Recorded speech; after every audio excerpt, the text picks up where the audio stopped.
পুনর্বাসনের বিষয়ে ভারত যে শেষ পর্যন্ত তার সর্বোচ্চ করণীয়টা করে যাবে সে কথা আমি শুরু থেকেই বলে আসছি, নিশ্চয়ই দর্শক আপনাদের অনেকেরই মনে থাকার কথা। এবং ভারতের প্রায় সব দলই যে এ বিষয়ে ঐকমত্য অবস্থানে রয়েছে সেটিও আমরা জানি। এখন যেটি শোনা যাচ্ছে যে গোপন স্থানে অবস্থান করেও সাবেক প্রধানমন্ত্রী আওয়ামী লীগ সভানেত্রী শেখ হাসিনা তিনি দলীয় নেতাদের সঙ্গে বৈঠক করছেন। শেখ হাসিনা তার দলীয় নেতাকর্মীদের উদ্দেশ্যে অডিও বার্তা দিয়ে আসছিলেন, অনলাইন বৈঠকগুলোতে নিয়মিত অংশ নিচ্ছিলেন এবং যেগুলোর কোনো কিছুই ডক্টর ইউনূস সরকার ঘোরতর আপত্তি জানিয়ে এলো তাতে কোনো প্রকার কর্ণপাত করেনি ভারত সরকার। এবং সবসময় ভারতের পররাষ্ট্র মন্ত্রণালয় কিংবা দায়িত্বশীল বিভিন্ন পর্যায় থেকে এগুলো ক্ষেত্রে বলা হয়েছে যে কারোর বাক স্বাধীনতায় বাধ সাধে না ভারত। এমনকি বিবিসিতে দিল্লিতে এবং কলকাতায় অফিস ভাড়া করে দলীয় কার্যক্রম পরিচালনা করছে সেখানে অবস্থানরত আওয়ামী লীগ নেতারা, এমন একটি প্রতিবেদনও তো প্রকাশিত হলো, যদিও সেটি অস্বীকার করেছে ভারতের পররাষ্ট্র মন্ত্রণালয়। তো এতদিন বিভিন্ন অডিও বার্তায় কিংবা অনলাইন বৈঠকগুলোতে শেখ হাসিনা তার বক্তব্য প্রচার করে এলো বা তার নির্দেশনা বিভিন্ন বিষয় দিয়ে এলো, আমরা হঠাৎ করে দেখলাম তিনটি আন্তর্জাতিক বার্তা সংস্থা বা গণমাধ্যম, যেমন রয়টার্স, CNN সহ 3টি গণমাধ্যমে তার সাক্ষাৎকার প্রচারিত হলো একযোগে। এটি তো আর ভারত সরকারের অনুমতি ছাড়া সম্ভব নয় নিঃসন্দেহে।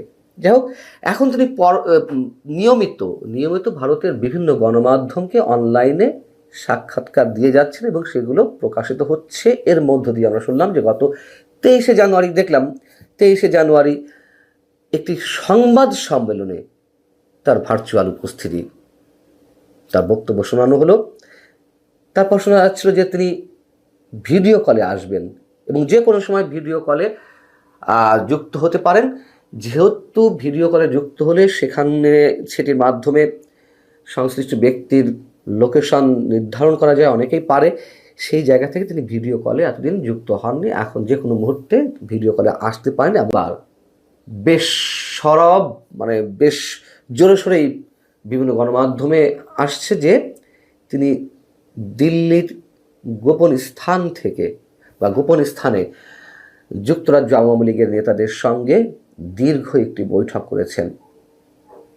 অতএব শুরুতে যেটি বলছিলাম যে এসবের কোনো কিছুতেই অবাক হওয়ার থাকবে না, যদি কিনা সেখান থেকে বিশেষ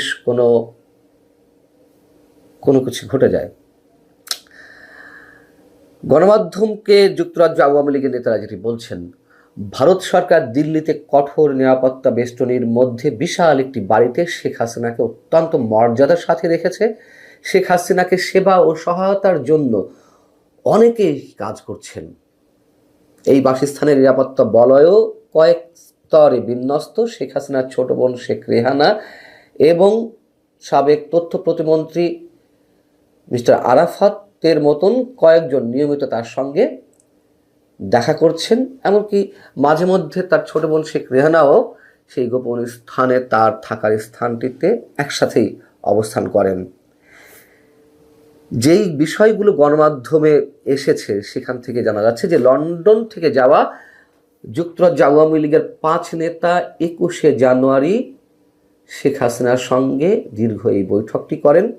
কড়া নিরাপত্তা বেষ্টনী পার করে নিরাপত্তা বাহিনীর সদস্যরা শেখ হাসিনার থাকার স্থানটিতে তাদেরকে নিয়ে যান এবং মোবাইল ফোন বা অন্যান্য কোনো সামগ্রী নিয়ে যাওয়ার অনুমতি দেওয়া হয়নি।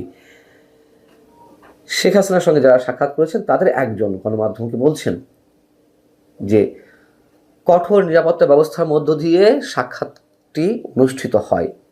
শেখ হাসিনার পারমিশনের পর নিরাপত্তা যাচাই করে যুক্তরাজ্য আওয়ামী লীগের এই দলকে নিরাপত্তা বাহিনীর গাড়িতে করে শেখ হাসিনার বসবাসরত বাড়িতে নিয়ে যাওয়া হয় এবং তারা বলছেন যে শেখ হাসিনাকে ওই সময় যথেষ্ট আত্মবিশ্বাসী, আত্মপ্রত্যয়ী বলে মনে হয়েছে এবং তার শরীর যে ভেঙে পড়েছে যেসব গুঞ্জন শোনা যাচ্ছিল তার আসলে কিছুই নয়, তবে শারীরিক ওজন কিছুটা কমেছে। যাই হোক, যে 5 নেতা শেখ হাসিনার সঙ্গে দেখা করেছেন যুক্তরাজ্য আওয়ামী লীগের, তাদের মধ্যে রয়েছেন আওয়ামী লীগের সভাপতি, সাধারণ সম্পাদক সহ সিলেট সিটি কর্পোরেশনের সাবেক মেয়র একজন আনোয়ারুজ্জামান চৌধুরী এবং যুক্তরাজ্য যুবলীগের যুগ্ম সাধারণ সম্পাদক।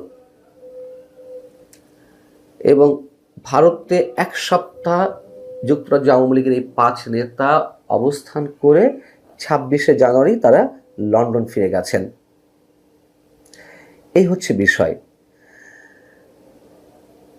2024 সালের 10 ডিসেম্বর এই যুক্তরাজ্য আওয়ামী লীগের নেতাদের সামনে ভার্চুয়ালি ভাষণ দিয়েছিলেন শেখ হাসিনা।